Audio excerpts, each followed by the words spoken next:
munyina madwom akwaba efamra Adom TV. Na sekese koma fama tima kunku Mrs. For the chi novella discussion ya wode ebai. Free sabre copy say no be wapa osma adwenum enumedin. The akwasi insia this is the big agenda. Na so ko ya be di enkomo. Samba ye fiti last week bi eba na manebo ebeba se abandi ade bi ebe for the sports development fund. Na eye entubo a aban ebe kuakua kakra saa se be ya ye benye sikapudo bi ede ataye football ye ebo ye mamochi se na wo hwe ye Premier League sawodo ye Premier League ye ebo a wo de tutu abrofo de otim se difference ne vast pa to come betimi afa so be hwe Premier League mu kana ama adwuma mo eye betimi akọ enkan ni anya players bi te se Messi Ronaldo emo ewo Ghana ni nyina kasem ya. So I think I said last week more the Minister for Sports Development, Honorable Kofi Ada, who happens to be the Member of Parliament, Madisha Wobuem constituency, and the two just say yes, I know correct. What court cabinet in Shemli Asim, Ama what tables are proposal no cabinet and so aji atom. Ye trying to become a your film na a pen for a two animal. Quickly, and somewhere the Minister for Youth Development, a year on when for Kofi Adams, and the two Jabra. Well, what we have proposed and cabinet has approved is a sports fund. A sports fund. A sports fund. But that must be funded somehow. Yes. You must find the money for the fund. Money, that's exactly so. And so how you fund the money for that fund? The draft bill proposed a number of sources, and not to deviate, let me just mention a few of them. For example, we say A, allocations that Parliament will approve. No, Parliament is what approves budgets. So if in the budget, some amount is set aside to be put in the fund, that must go into the fund. Then again, we are talking about proceeds from special sports lotteries. The Sports Act allows us to run sports lottery. So we intend to have a lottery dedicated for sports, and that will go into the sports fund. Then grants, gifts, donation, sponsorship, and any other voluntary contribution. Then percentage of revenue or tax from sports betting companies.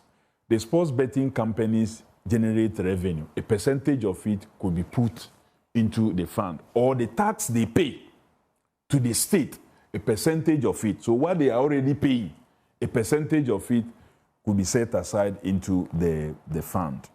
Then a percentage of gate proceeds from sport activities. Okay. You want to come Sunday to watch the game. What do you pay to enter? A percentage of that should go into the fund. Then percentage of proceeds from transfer of athletes in Ghana and of Ghanaian athletes abroad. That's interesting. What percentage? Yeah. Does the Act specify? No, the Act itself will not state. It is the regulations that will bring about subsequent to the passage of this. Okay, that's Honorable Kofi Adams, the Minister for Sports Development. I'm telling you, one Ivan Spencer, Enkumo, PM Express on Joy News. So source of funding, another minister, can was no any. Number one, the allocation by Parliament, Senate Mayor, some Rashoja for to say, okay, you share the year under review, the economic year. Sir, it be a 2026 economic year. Secured by my Ghana who brain ye 300 billion Ghana cedis. Ya beti emu ebia 3%. Edia to South Tonim, Edia support our sports development. But see, I can say, MP4 enka figure bia enfa honum. What is said that minister no ekano. So where estima ebeko adwuma bla sa afani e won se beko ma show your na MP4 agi atubom.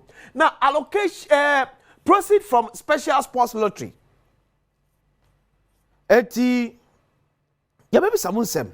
Ya ka say proceed from special sports lottery sir. Eye de na e ka wasem. Eye bete no. Say ye bete ne dia emu de na ye kan. Se makwesi se metwa bi na media e na ba ba bete me. Anase eye de emu kiremu ebeba anwumre.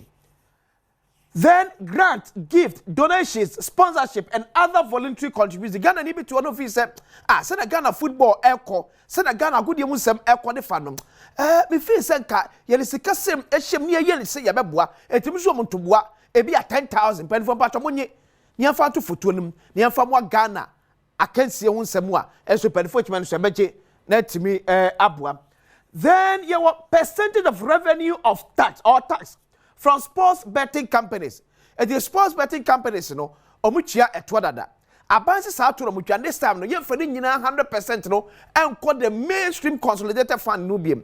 Ye beti FM de akoto that government fund we na e per 40 we e de do adwuma. Man kwa amane so na mene the technical advisor to the Minister for Youth and Sports, Honorable Kofi Adom, Mami Betty Crosby, and former member of Parliament. But what we can do about big agenda to so.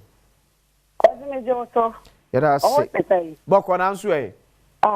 Me da wa se na me ado me ho ye pa. Yeah, da nyame ase. Uni wetiefo hina me mo hina adwe nyimre. Etiefo je so e da say nyimre wache bre ene etwe ekomo. So ba bia em say e kira manfo adwiye eye proceed from special sports lottery.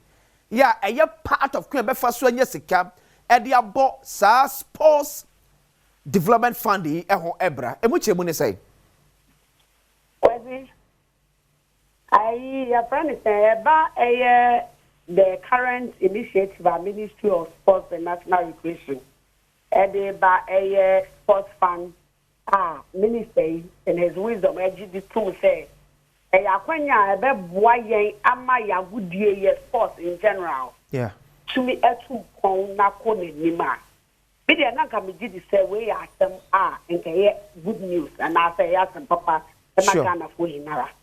It's an pay brain, Minia. Then you say, who ye media person, dear Debbie Albertson. Yes, to your black queens to crown pono, bonuses, and CIA.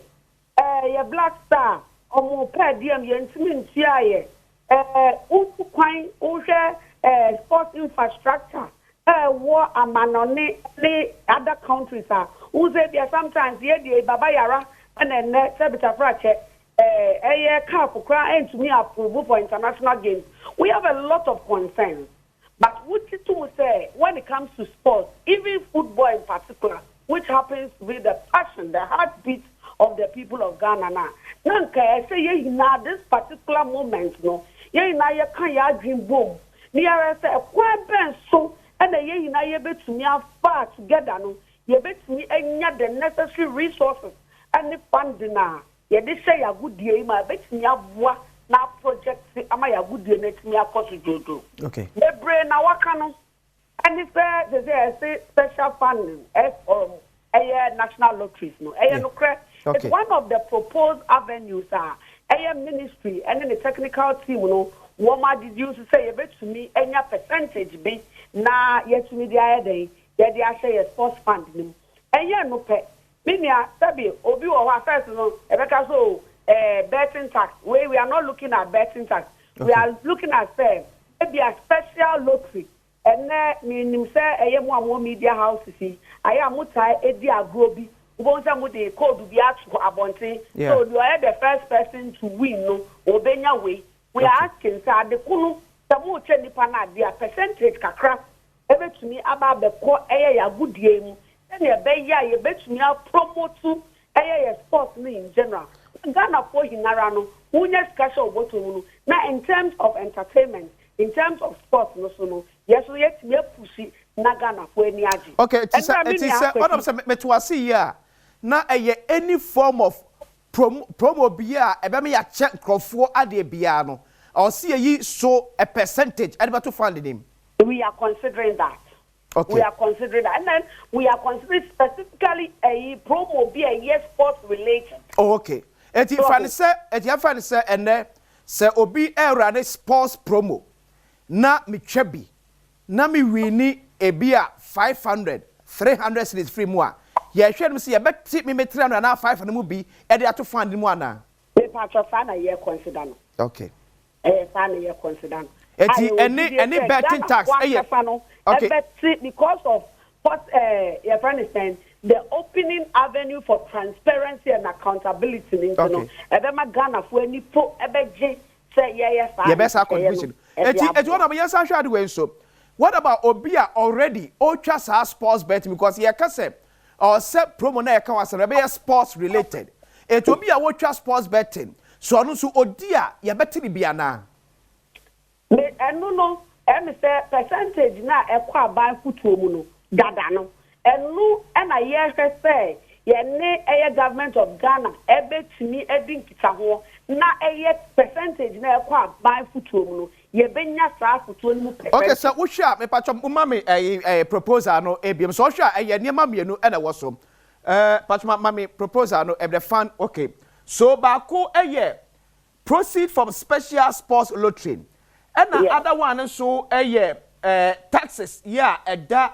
ye bet na hodro eso ya aban agina aban so betibeti ye hwe the difference between sa taxes na aban ekosre bi e de free so no any proceeds from special sports lottery and so sre ne de and I me kan ye no special lottery no okay and say ebia specific lottery bia ye running purposely for sports no okay onipa no ensa eka na o wini a there should be a percentage bia ye jatum say because it's sports related no ye beji kakra e dia akoto sa futuo ni ma e be boa amaya gudie na ye dey akoso ya be person me can say uka sources na emienu enye mienu okay we have identified more than 2 sources okay me too pa na earlier on now kasa you talked about grants okay yeah eti what the factor was say oba a 3D or see percentage of revenue or tax from sports betting companies so any the quantum of revenue or tax from sports betting companies okay oh so already no that betting companies they are paying tax a percentage okay to Ghana Revenue Authority the patriotic American that percentage we are not saying say me beneficiary na nipa na di no the percentage na ekwa ban futuo no mu and now we are requesting say a certain percentage of that in amount no should come okay it is so me to ask your friend say the sports companies maybe they are paying their corporate tax of about 25% any other adapters and no percent they been more pay from this side me patriotic okay and now me see proceed from special sports lottery no one more mucha bet say bia kotoko has me see kotoko be wini we see has be wini we na kotoko wini it we the betting company me play me bet no esi me wini 300 Ghana cedis me na me wini 300 Ghana cedis ya beti bi bia free so e de akoto fund ni mu ana me ba try start pepe but ya beka say enya sports betting that be so say already no I make a be sure okay, without those sporting activities no one kasa no won kon chat sa bet no yes if I thought without those sporting activities and send ye be ye best sport no ina na bro na wood ne mu aya wo de no we are suggesting say wo too lot no na onya bibi kakra ye beji kakra e wo so e de akwa akoto fund dem send ye be ye betumi a promote to agro na wani je wo amana ko nenim send ye send ye okay it say we no say if ye je tax bi kura ye betumi afa the betting tax a enye a general tax tax a yes tailored to sport development me patro fa pepe eti ye the betting tax ba yes sport development that be ye for betting tax me patro my ente na ye kan ye okay these are taxes they are already in the system ekwa ban futuo on say was say betting companies yeah so it's companies no already they are benefiting from that proceeds no into no percentage no and buying sports ministry sports fund no buying the no kakra na buying football no yeah we want it allocated directly to the sports fund for the purpose mamika be sure okay to kwa mano ni any baby bebrea we say most often no say you can't lottery any revenue associated with lottery most often it is mainly for the projection and development of sports yeah yeah, the consolidated account. Sure. You know, we are looking at it, say, it's me, a health, education, we are saying, say, matter percentage, buy it no may and funny now max sports crampa. At least let's dedicate a percentage. Yes, sports are good year now, the fast so enya home fast no. Sports no so benya bibi kakra bema sports no can connect on any minia. Eti me do wrap up on sa we ni akọ the next one no.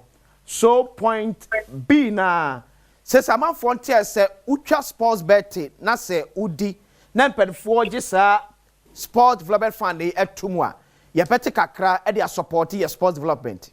You bacho eno nya sika na e ko individual no. Where a company tax no company no when the fact me o eno no the D no a specific percentage of revenue or tax from sports betting companies. That's right, that's the and now B no as you say proceed from sports special sports lotteries. No betting companies near just a special tax from them. Na yanyini se yaje sa tax ni from one more on beba be ye ekade asoa wo mu a etwa sa bet no ya enema bebre ho a yaka okay but ye person ka say enu na aban ye wo regulators e wo ho no okay ye pa ko hihye enema se na be ya the last odipa no be chia the last payer no will not be the beneficiary okay but rather it will be the company that is providing the service. Eti ya share me say like udi kaka yeah betting companies yeah. If they are contributing a total of maybe 25% okay to government of Ghana, yeah, that 25% already is dedicated to taxes. Okay. We want a law. Out of the 25%, fund in 5% okay. Sports fund purposely for sports. But you share we say at the end of the year, how much are we looking at? Say our funding from these deductions. We are still at the very early stages of our program. It means to me, my consolidated amount. We are still in the early stages. But plans and programs are far advanced. Then you better to communicate with the necessary stakeholders. Yeah. Sure. When I say, Yamika, one you marry. That's me. Honorable Betty Crosby, a technical advisor to the Minister of Sports, Honorable Kofi Adams. Now I'm saying no education and committee the acquisition. This is the big agenda. No, Zia, Adam Cassie, to us, Macron.